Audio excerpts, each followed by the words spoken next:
สวัสดีท่านผู้ชมนะวันนี้อยู่กับช่อง YouTube ตักตะแคกจะพาเลาะเส้นทางมันตะแคกเนาะท่านผู้ชม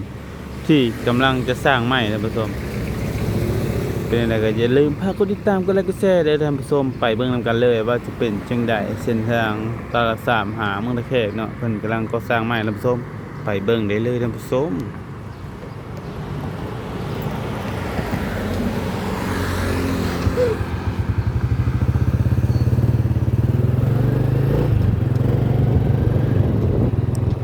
นี่ก็จะเป็นบรรยากาศยามเช้าท่านผู้ชมทุกคนกำลังไหลกันไปเฮ็ดเวียกเฮ็ดงานก็ว่ากันไปแล้วท่านผู้ชมนี่อยู่เส้นทางอยู่เมืองตะแคก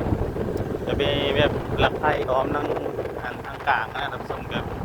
มีกระถางดอกไม้ท่านผู้ชมโอ้แต่รถก็บ่ค่อยจะหลายเหมือนกันท่านผู้ชมรถนี่ก็ประมาณช่วง7 โมงท่านผู้ชมนี่บรรยากาศอันนี้จะเส้นมาแต่หลัก 3นะผู้ชมมาแต่ทางสวรรณเขตได้ท่านผู้ชมไหมเส้นนี้อาจจะรอไปทางเส้นหลัก 2นะผู้ชมวิวบรรยากาศตอนเช้าๆนะผู้ชมรถก็บ่ค่อยจะหลายปานใดท่านผู้ชม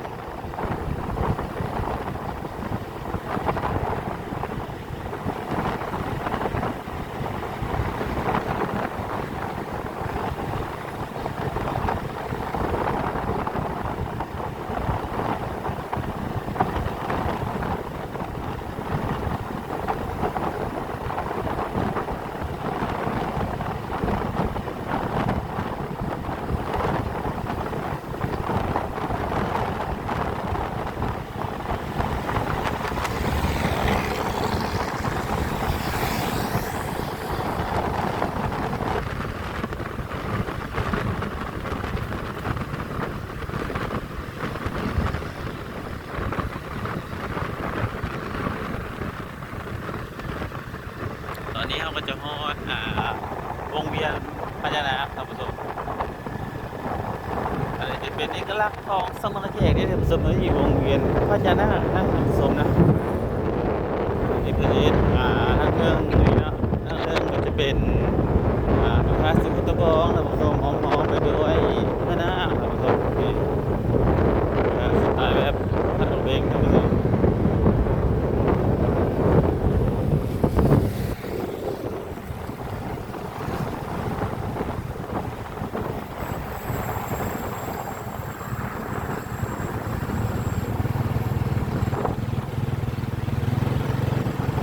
เราจะออกไป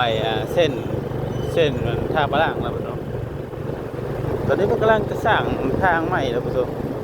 มันจะสร้างให้มันใหญ่กว่าเก่าเลย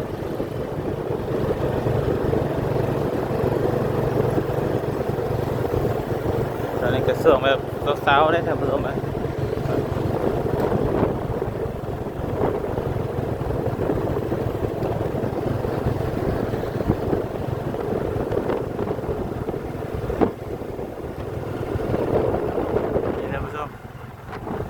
กำลัง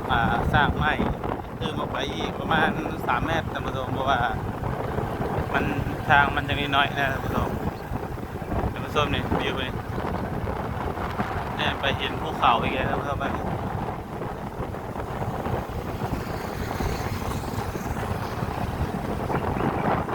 คือบรรยากาศเส้นทางของเมืองท่าแขกด้วยจ้า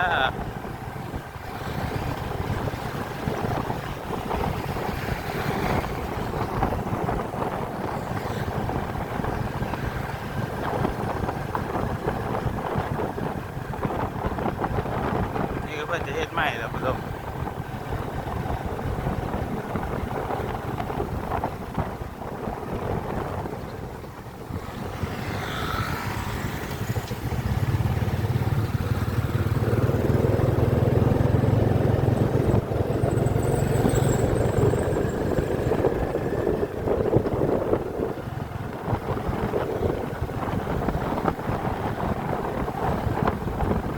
นี่มันเฮ็ดใหม่แล้วผู้ชม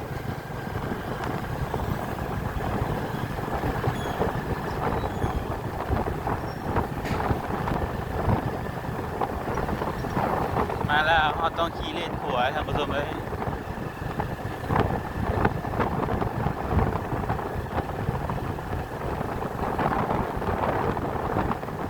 น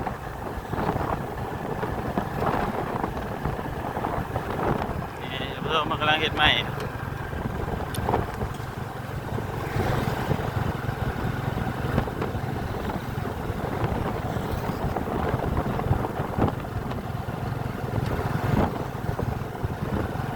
นี่ท่านผู้ชมมันจะเฮ็ดเชื่อมให้ตัวเทิงนี่เนาะนี่ตัวเทิงนี้มันจะแล้วนี่เนาะนี่เพื่อจะเฮ็ดออกประมาณนี้นี่ตัวนี้ตัวนี้จะเป็นตัวที่ประเทศเรียบร้อยเนาะนี่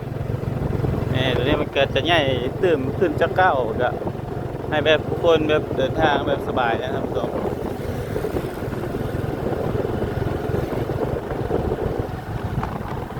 อันนี้ก็มือวันพฤหัสครับผู้ชม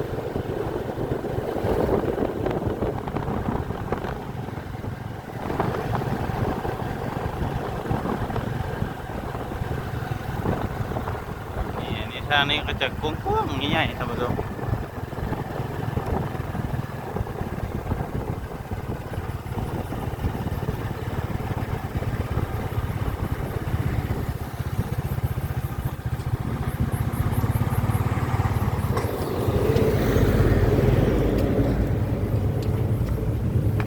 นี่ตัวนี้ก็ติดไฟเขียวท่านผู้ชมอันนั้นจะแยกไปท่าพลังนะผู้ชมถ้าเข้าไปซื้อเนาะเอามาแต่เส้นทางด้านออกมาเราจะไปท่าพลังแต่ว่าตะแคกจะเลี้ยวท่านผู้ชมเพราะว่าถ้าจะขึ้นในเส้นทางวิ่งจักรท่านผู้ชม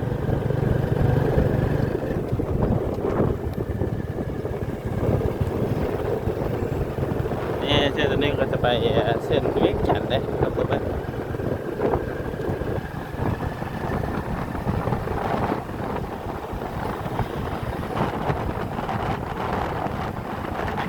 ็นส่วนเจ้าสุวรรณวงศ์ส่วนพระท่านไกรสอนครับผู้ชม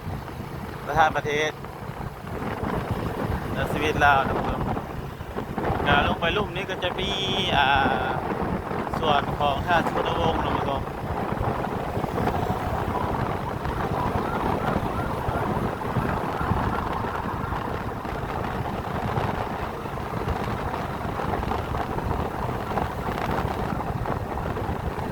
ตอนนี้ก็ถนนหนทางกับซึ่งว่าจะโอเคแล้วท่านผู้ชม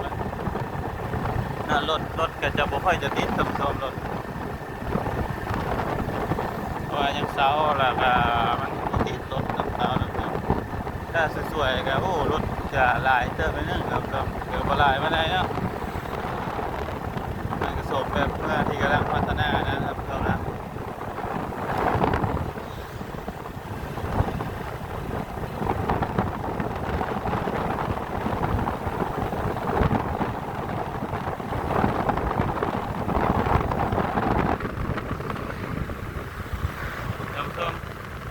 อันนี้ก็จะเป็นส่วน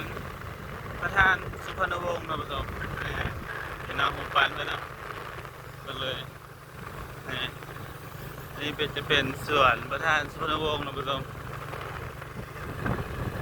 ไปข้างหน้าก็จะมีแบบขายแบบของมอเตอร์ไซค์นะผู้ชมก็คือขายขนมป้านนะผู้ชมถ้ามาเมืองละแค่บริกีขนมป้านก็ถือว่ามาบอกมอนเมืองละแค่ได้ท่านผู้ชมเลยเดี๋ยวจะให้เบิ่งนะอันนี้ก็เนี่ยเป็นร้านขนมปังนะท่านผู้ชมนะ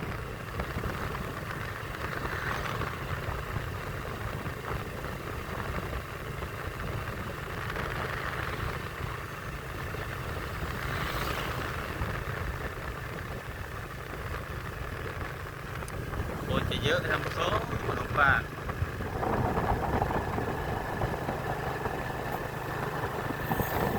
สุดท้ายที่ก่อนจบคลิปไว้ชนี้ท่านผู้ชมภาพเข้าไปกดไลค์กดแชร์เลยท่านผู้ชม